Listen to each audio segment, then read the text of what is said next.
Rajya Sabha TV का ये बेहद ख़ास प्रोग्राम है गुफ्तगू, और गुफ्तगू में आज हैं हमारे साथ जाने माने लिरिसिस्ट, राइटर, सिंगर और एक्टर स्वानंद किरकिरे। मोरी चिड़ैया नन्ही सी चिड़िया अंगना में फिर आजा रे। स्वानंद किरकिरे नन्ही सी चिड़िया। एक ऐसा नाम जिसने हाल के वर्षों में फिल्मी गाने लिखने में अपना एक अलग मकाम बनाया। देखने चला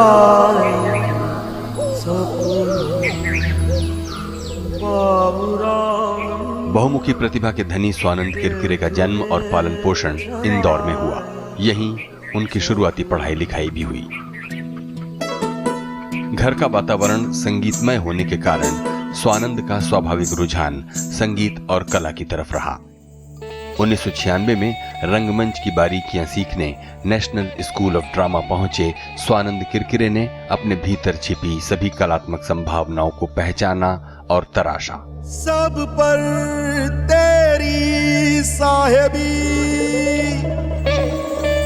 तुझ पर साहेब नाय, निराकार निर्गुण तू ही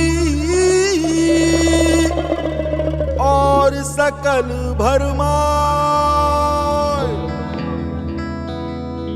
करीब 60 फिल्मों में गीत लिख चुके स्वानंद किरकिरे सैकड़ों गैर फिल्मी गीत लिख और संगीतबद्ध भी कर चुके हैं। कहानियां और संवाद लिखने के अलावा अभिनय, निर्देशन और गायन में वो समान रूप से सक्रिय रहते हैं। चांद मुरझावे मुरझावे मुरझावे मुरझावे, तारे भी टूट जावे टूट जावे टूट जावे टूट जावे। बहती हवा सा था वो। लगे रहो मुन्ना भाई और 3 इडियट्स के गानों के लिए स्वानंद किरकिरे को राष्ट्रीय फिल्म पुरस्कारों से सम्मानित किया जा चुका है। कहाँ गया उसे ढूंढो। बहुत बहुत स्वागत है स्वानंद जी। शुक्रिया, बहुत बहुत शुक्रिया। जैसा कि सब लोग जानते हैं कि गीत लिखने के अलावा कहानियाँ और पटकथा लिखने और एक्टिंग करने और गाने गाने, ये इतनी तरह के काम करते हुए कौन सा काम है जो सबसे ज़्यादा आपको प्यारा है और पसंद है? ये बड़ा मुश्किल सवाल है साहब, क्योंकि मैं बता नहीं सकता कि कौन सा पे काम है जो सबसे ज़्यादा प्यारा है। मुझे सारे ही काम बहुत प्यारे लगते हैं और जिस वक्त जो काम कर रहा होता हूँ वो पूरी शिद्दत से और ईमानदारी से करने की कोशिश करता हूँ। निश्चित रूप से मुझे गीत लेखक के तौर पे सबसे ज़्यादा काम पसंद किया गया है और सबसे ज़्यादा काम मैं अभी तक गीत लेखक के तौर पे कर चुका हूँ। लेकिन एक काम और है जो मैं करना चाहता हूँ, मैंने अभी किया नहीं है। मैं उससे अभी अपनी जिसको कहते हैं कि अपने आप को आजमाया नहीं है, जिसमें फिल्म बनाना, डायरेक्शन। हाँ, डायरेक्शन का काम है। तो वो एक काम है जो मैं अभी कर लूँ एक बारी तो मैं बता पाऊँगा कि कौन सा काम है जिसमें मुझे ज़्यादा रस आता है, आनंद आता है। जैसा कि आपने कहा कि गीत लिखना एक ऐसा काम है जिससे सबसे ज़्यादा आपको रिकॉग्निशन और पैसा और उस दिशा में बढ़ते हुए आपको भी खुद अच्छा लगता है, हमको भी अच्छा लगता है। लेकिन ये आपसे जानना बहुत दिलचस्प होगा कि आज के दौर में, जबकि आज के संगीत के बारे में एक आम फिक्रा ये चलता है कि उसमें शब्द नहीं सुनाई देते, जबकि आपके शब्द हमें सुनाई देते हैं। कितना कठिन है ऐसे संगीत के बीच में गीत को सरवाइव करा पाना? जी, ये जो अगर ये आज के दौर के बारे में जो बात कही जाती है वो कहीं ना कहीं सच होगी, इसीलिए कही जाती है क्योंकि वरना लोग क्यों बोलेंगे। और ये सच्चाई है कि हम लोग थोड़े से ही सोच और समझ से दूर होने की कोशिश करते हैं। हमारे लिए संगीत सिर्फ एक ट्रांस का ज़रिया बनता जा रहा है कि जिसमें कुछ बहुत ठोस आप तक ना पहुँचे और आप उसमें आप जो सुख पा लें। और जितना अच्छा काम होना चाहिए वो उतना नहीं हो पा रहा है, लेकिन हम पूरी कोशिश करते हैं कि जहाँ भी हो सके कि उसके मतलब गीत के साथ एक गीत का न्याय हो सके। और वो मैं अकेला नहीं जूझता, उसके लिए वो निर्देशक भी जूझते हैं और कंपोजर्स भी जूझते हैं। तो सबकी एक साथ में एक लड़ाई है जो हम लड़ रहे हैं। एक तो ये बात है कि फ़िल्म के लिए गीत लिखना वो एक बहुत स्पेशलाइज काम है। बेशक आप कितने भी अच्छे कवि हों बाहर, और कविता की जो क्लासिकी परंपरा है वो आपको आती भी हो, तो भी ज़रूरी नहीं है कि फ़िल्म के लिए वो जो 3.5 मिनट, 4 मिनट, 5 मिनट तक का कोई गाना आप पैदा कर सकें, क्योंकि वो एक बहुत स्पेशलाइज काम है। आपने ठीक कहा कि जो फ़िल्मों का स्वर्णिम युग है, ख़ासतौर पर फिल्म संगीत का स्वर्णिम युग है, वो ही एक तरह की पाठशाला है। मतलब आपको वहाँ पर शैलेंद्र और हसरत जयपुरी और मजरू सुल्तानपुरी और शकील बदायूनी, तो जो हमारी फॉर्मल स्कूलिंग है जिसमें आपको हिंदी भी पढ़ाई जाती है और हिंदी में एक ख़ास तरह का छंद विधान आपको पढ़ाया जाता है, वो कुछ यहाँ काम नहीं आता। इस बारे में कहिए हमको। हमारी जो पाठ्यक्रम की जो भाषाएं हैं वो उन भाषाओं को बहुत ही बोझिल बना दिया गया है, और हमने भी ना, हम अंग्रेज़दा इतने हो गए हमारा समाज की, एक ज़बान बोलने में हमको शर्म आती है, जो बहुत अच्छी बात नहीं है, क्योंकि पूरा देश वही ज़बान बोलता है, अंग्रेज़ी कोई नहीं बोलता। आज अगर आप किसी भी कॉरपोरेट से पूछेंगे कि कौन सा सामान किस ज़बान में इस देश में सामान बिकता है, तो आपको हिंदी बताएगा, क्योंकि कोई भी सबसे बाहर की वस्तु भी हो, आपको यहाँ पे इस देश में अगर बेचनी है तो आपको हिंदी में ही बेचनी पड़ती है। लेकिन हमको उस भाषा से कहीं ना कहीं अलगाव है, हमको इन्फीरियरिटी कॉम्प्लेक्स है अपनी ज़बानों के ऊपर। अच्छा, जो स्पेशली हिंदी सिनेमा के जो गीत है, और गीतकार बनने के लिए निश्चित रूप से कई लोग बहुत अच्छे कवि होते हैं, लेकिन गीतकार बनने की पहली शर्त ये होती है कि उसको पॉपुलर लिखने की उसकी थोड़ी सी का रुझान होना चाहिए। तो आपके लिए बहुत ज़रूरी है कि आप उसको पॉपुलर लिख पाएँ, आप उसको रोचक लिख पाएँ, और कई बार 3.5 मिनट के अंदर वो संभव नहीं होता। कई बार कवियों के जो शैलियाँ हैं वो उसके आड़े आती है, तो नियमबद्धता वहाँ लागू नहीं होती। थोड़ा नियमों को तोड़ने वाला, थोड़ा छिछोरापन भी चाहिए होता है हिंदी सिनेमा में गीत लिखने के लिए, चाहे आपको सीरियस गीत लिखने हो। मतलब मैं नहीं कह रहा हूँ कि छिछोरे गीत लिखने होते हैं, लेकिन फिर भी वो कला थोड़ा सा लिरिक राइटिंग की कला जो है वो थोड़ी सी ना नियमों को मानने वाली है। जो ये लिरिक राइटिंग के सामने जो सवाल हैं और जिस तरह से उनको सुलझाते हुए आप काम करते हैं, इस बातों के सिलसिले को अभी हम जारी रखेंगे। अभी एक ब्रेक लेंगे। अभी वक्त है छोटे से ब्रेक का। ब्रेक के बाद हाजिर होते हैं और बातें जारी रखते हैं स्वानंद किरकिरे के साथ, जो कि एक जाने माने लिरिसिस्ट, राइटर, सिंगर और एक्टर हैं। सबसे मज़ेदार बात जो हमने क्रैक की थी वो ये की थी कि उसमें तुलनात्मकता कर दी थी हमने। मतलब वो ऐसा था, वो ऐसा था, वो ऐसा था, वो ऐसा था, तो हम बोलते ही है, लेकिन हम ऐसे हैं और वो ऐसा था। तो वो गीत को ज़्यादा कॉन्ट्रास्ट देता है और ज़्यादा खूबसूरत बनाता है, क्योंकि हम कहते हैं हमको तो राहें थी चलाती, वो खुद अपनी राह बनाता है। हम तो बंद कुएं में रहते, वो नदिया में गोते लगाता, उल्टी धारा चीर के तैरता था। तो हम कैसे हैं और वो कैसा था, जब ये बात हुई तो उस गीत में एक अचानक एक थोड़ा और बड़प्पन आ गया। मतलब बड़ा एक उसका मुंह खुल गया।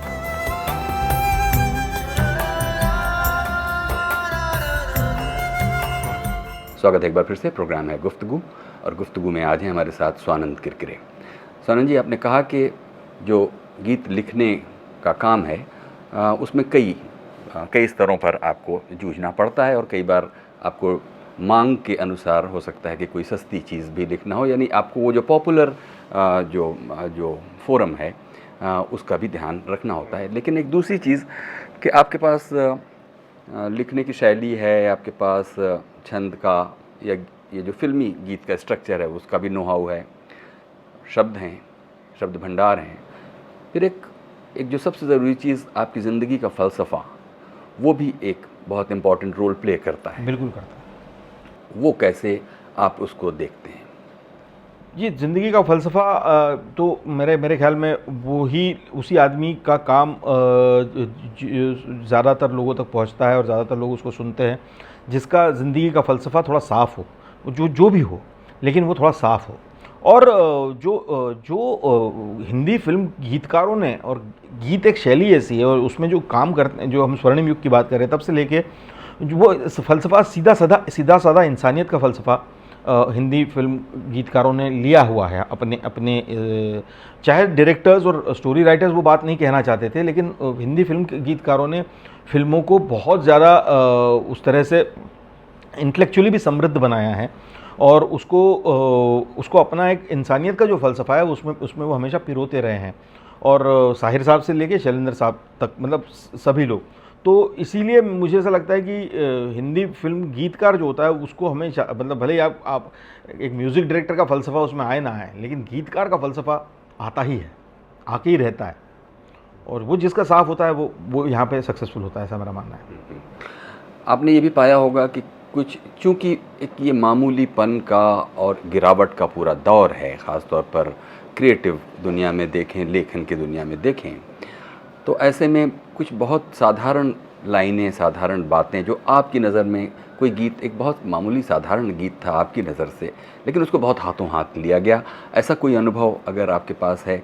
क्योंकि आप सोचते हैं कि जो मापदंड दूसरे आपके प्रेडिसेसर्स ने बना दिए, हमें तो वहाँ पहुँचना है, लेकिन एक 4 लाइनें लिख दी, एक मुखड़ा लिख दिया, वो भी बहुत हाथों हाथ ले लिया जाता है। कभी कुछ इस तरह का अनुभव? नहीं, मेरे साथ ऐसा अनुभव, वैसे तो हम चारों तरफ देख रहे हैं कि जो आपने ठीक फरमाया कि मामूलियत का जो दौर है हम जिसमें जी रहे हैं, लेकिन मेरे साथ ऐसा कोई वाक़या तो है नहीं। मैंने अभी तक तो ऐसी कोई चीज़ प्रेजेंट नहीं की है जो मुझे मामूली लगे, क्योंकि मेरा यकीन नहीं है मामूलियत में। मुझे ऐसा लगता है कि भले ही कितना भी कई बार ऐसा हुआ है कि मैंने कुछ बहुत अच्छा प्रेजेंट किया है और उसको लोगों ने मामूली तक लाया है, मतलब उसको आप लाते जाते हैं उसे मामूली तक, आप उसको मामूली बना दिया जाता है, क्योंकि लोगों का ये मानना है कि मामूली आदमी को मामूली चीज़ ही समझ में आती है, लेकिन ये सच नहीं है। मामूली आदमी को भी जो चीज़ जिसमें कोई बात हो कहने को, वही चीज़ समझ में आती है, लेकिन और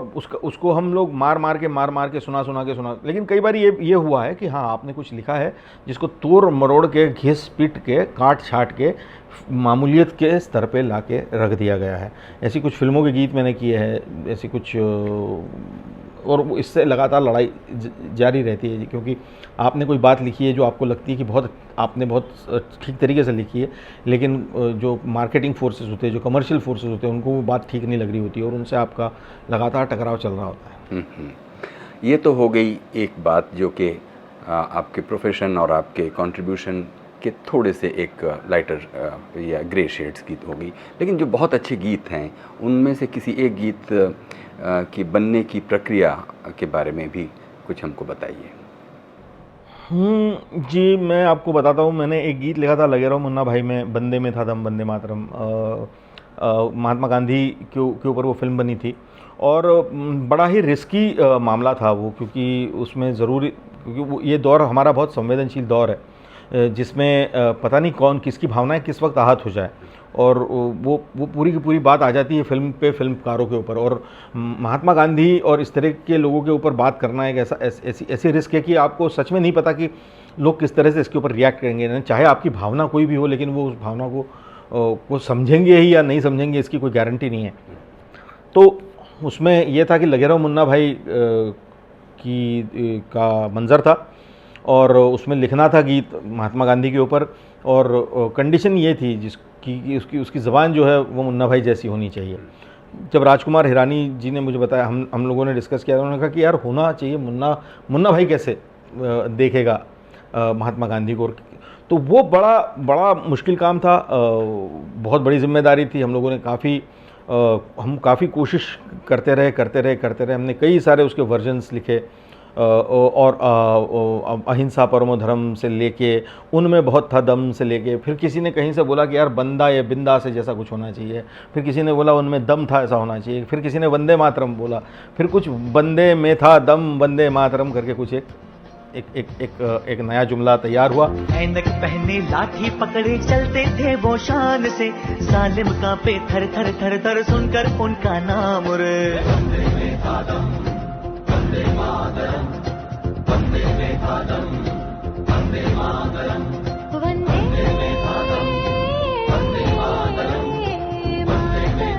उसमें कहीं भी अवमानना नहीं थी राष्ट्रपिता की, उनके बारे में कोई गलत बात नहीं थी, और बल्कि मुन्ना भाई की ज़बान में वो महात्मा गांधी के लिए एक ट्रिब्यूट था आज की ज़बान में। तो ये प्रक्रिया मतलब बड़ी मुश्किल रही। और फिर हम देखते हैं 3 इडियट्स का भी एक गाना बहुत लोकप्रिय हुआ, क्योंकि वो कई बार फिल्म के संदर्भों से हटकर एक जनरलाइज्ड भावना को भी एनकम्पास करता है।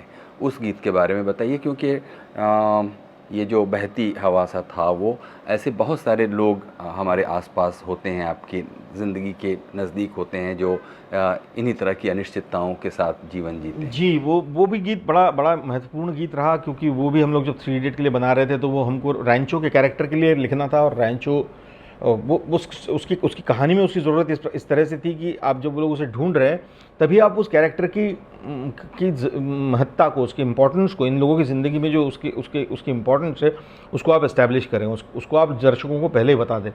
तो बात तो इतनी सी थी, बात उससे ज़्यादा नहीं थी।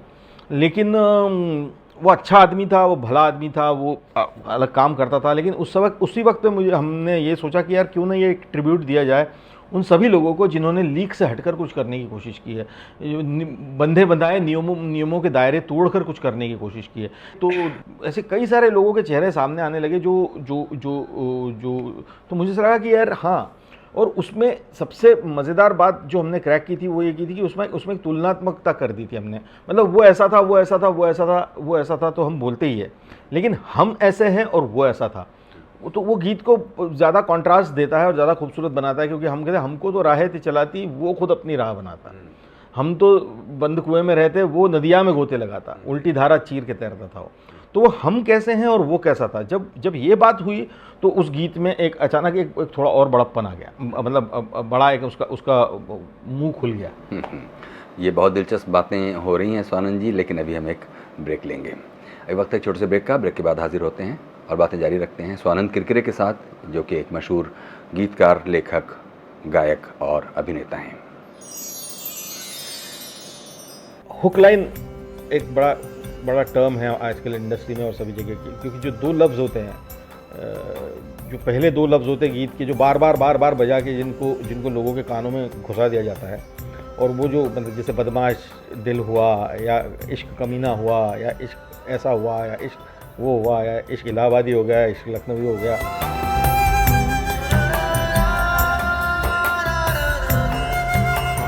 स्वागत है एक बार फिर से।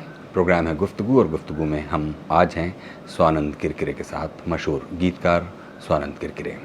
स्वानंद जी, हम जानते हैं कि आप, जैसा कि ब्रेक से पहले भी आपने बताया कि आपके पिता और माँ दोनों ही संगीत में थोड़ा अच्छी तरह रमे हुए थे, और आपने अपनी ज़िंदगी के शुरुआती बरसों में कुछ यूरेका फोर्ब्स के कुछ वैक्यूम क्लीनर्स वगैरह बेचते हुए, और आखिर में नेशनल स्कूल ऑफ ड्रामा होते हुए बम्बई तक का सफ़र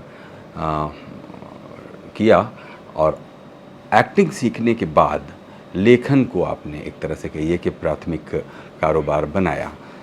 तो क्या एक्टिंग तो खैर, क्या मेरा ख्याल है कि आपने डिज़ाइन को, मैंने डिज़ाइन और डायरेक्शन का कोर्स किया था, एक्टर मैं उस तरह से नहीं सीखा। ठीक है, तो फिर भी अब आप हमको एक सरसरी तौर पर इस जर्नी के बारे में बताइए। जी, मैं बहुत ही एक मध्यम वर्गीय परिवार में इंदौर में मेरा जन्म हुआ था। मेरे माता पिता दोनों नौकरी पेशा लोग थे।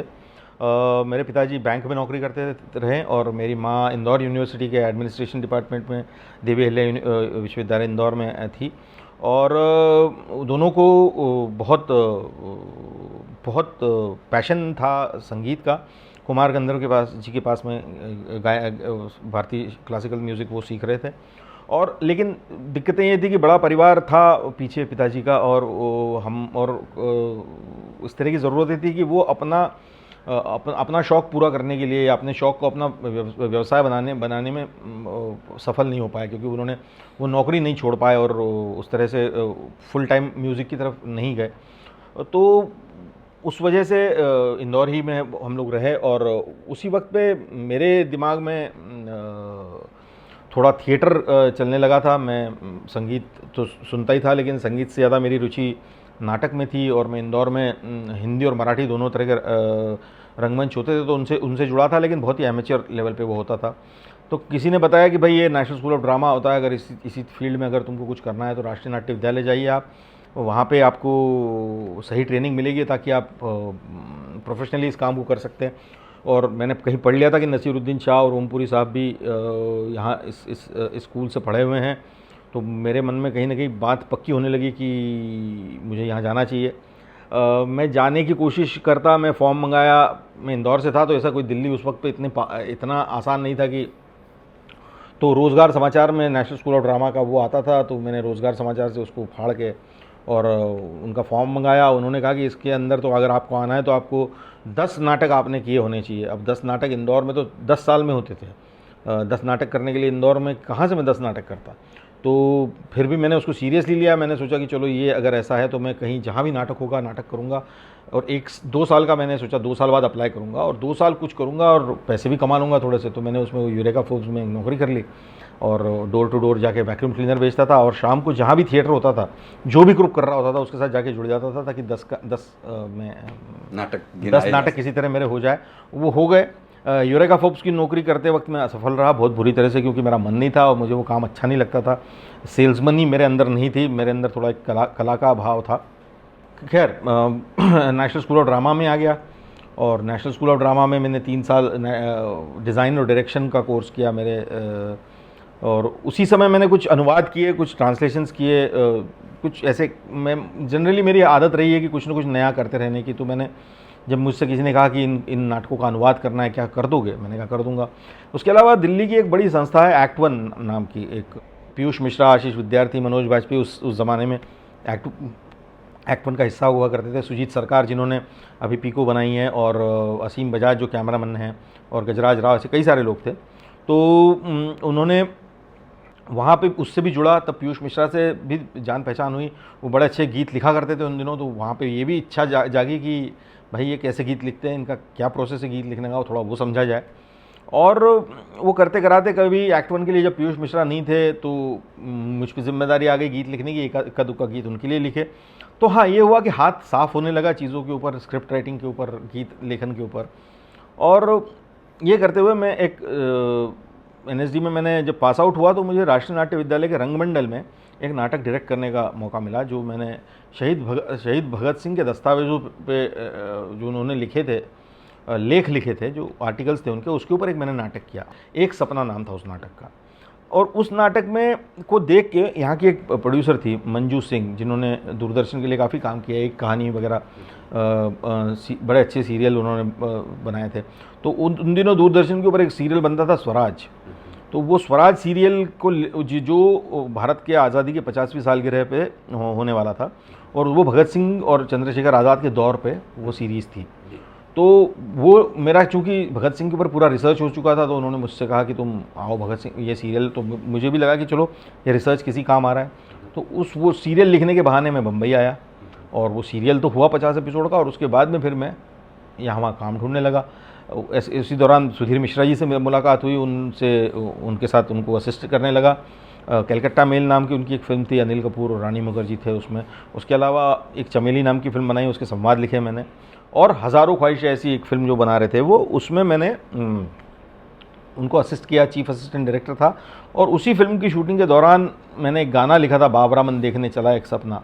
वो गाना के मेनन जो एक्टर है उन्होंने सुना, और उन्होंने वो गाना सुधीर को सुनाया, और सुधीर ने उसको अपनी फिल्म में लेने की पेशकश कर दी। और वहाँ से चीज़ें बदली, मैं गीतकार बना।